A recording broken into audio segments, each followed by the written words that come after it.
Yes. Because I run a support group for divorced fathers, I've become more aware of this thing called parental alienation.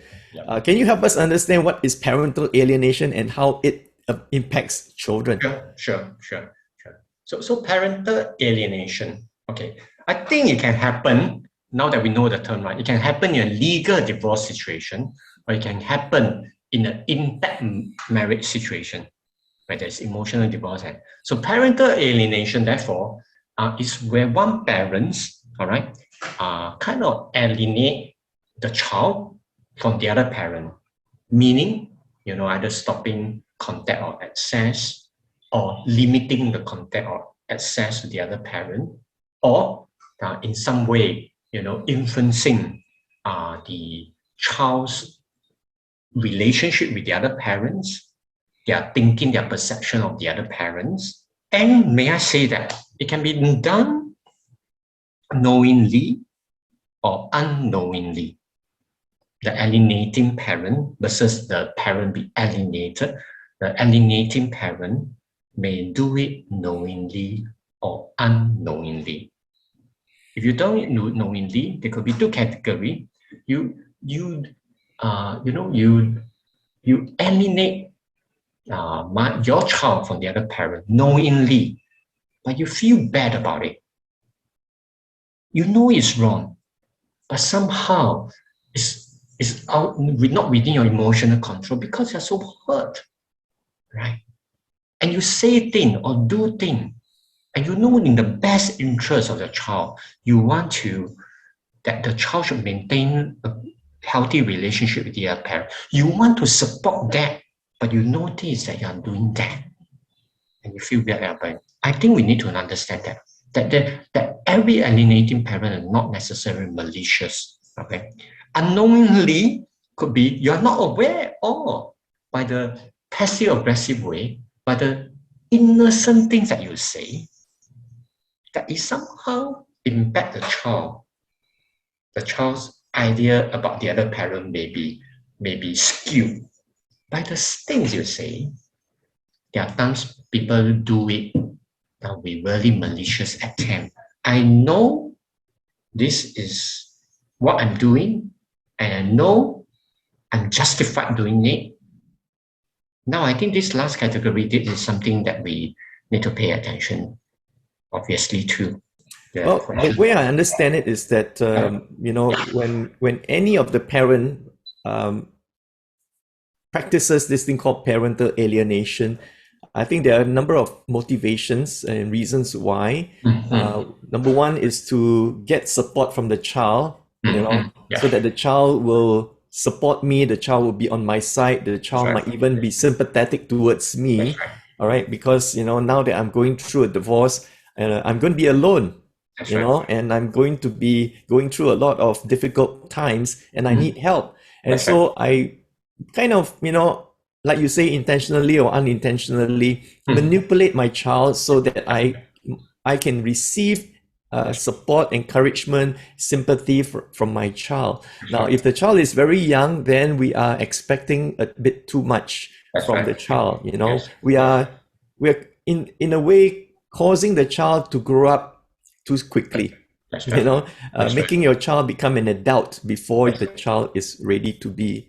And the other reason I can think of, or I've observed, is the alienating parent, that means the one who practices parental alienation, is trying to separate the child from the other parent.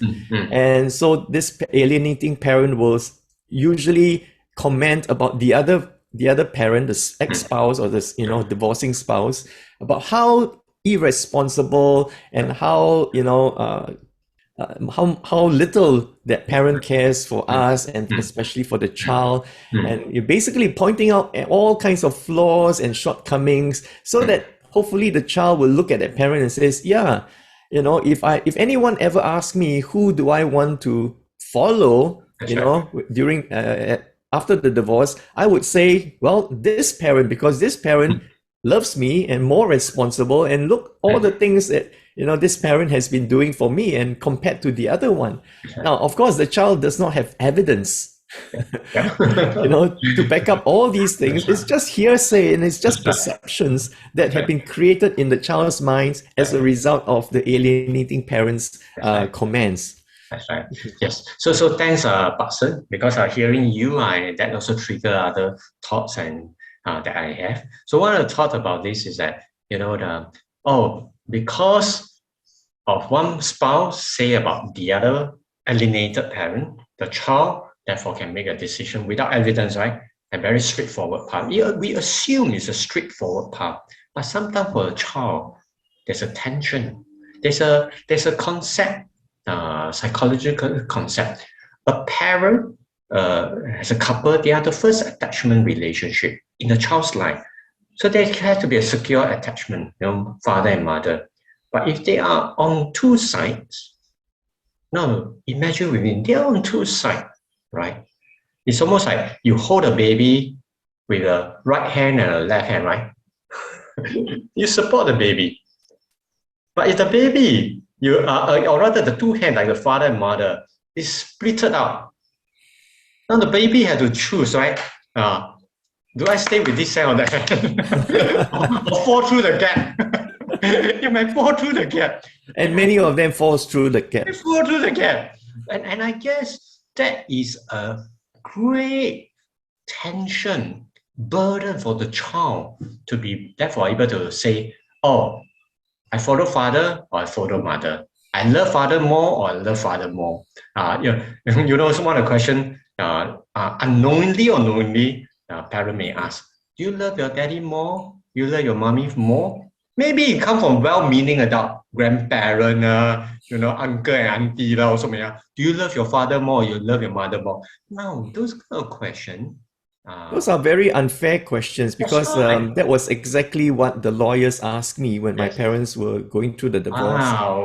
Who do you want to follow? And I was only 10 years old. That's right. And I said both. Yes. Today, as I look back, I'm asking the question, my mother has a lawyer, my father is a lawyer. Oh, okay. Who's representing me? That's right. It's absolutely, yeah. And that kind of parental alienation, I think, had that effect on putting a child in a great burden and great tension. Yeah. The other thing is that I think sometimes there's a memory of both parents as good parents. They share good memories. All right. A child may actually love father because there's a memory of the father.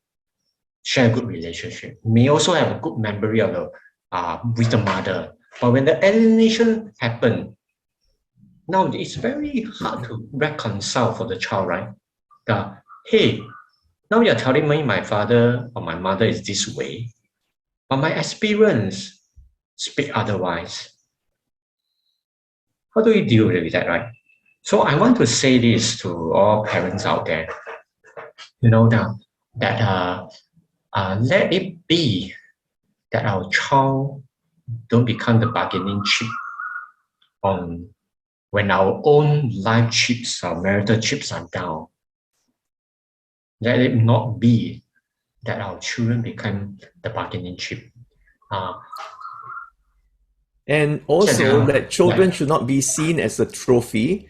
That's right. Which often happen during the legal proceedings where both parents are fighting not just for the proceeds from the sale of the matrimonial home, but also children, the approval of children, the love of the children, and things like that. So that, I hate to say this, but I think sometimes parents who are going through a divorce think that way, because I want to have the, care and control of the child. So I began to build up the case against the other parent, so that both in the child's mind and in the court of family court, the other parent will lose, and therefore the care and control will be awarded to me.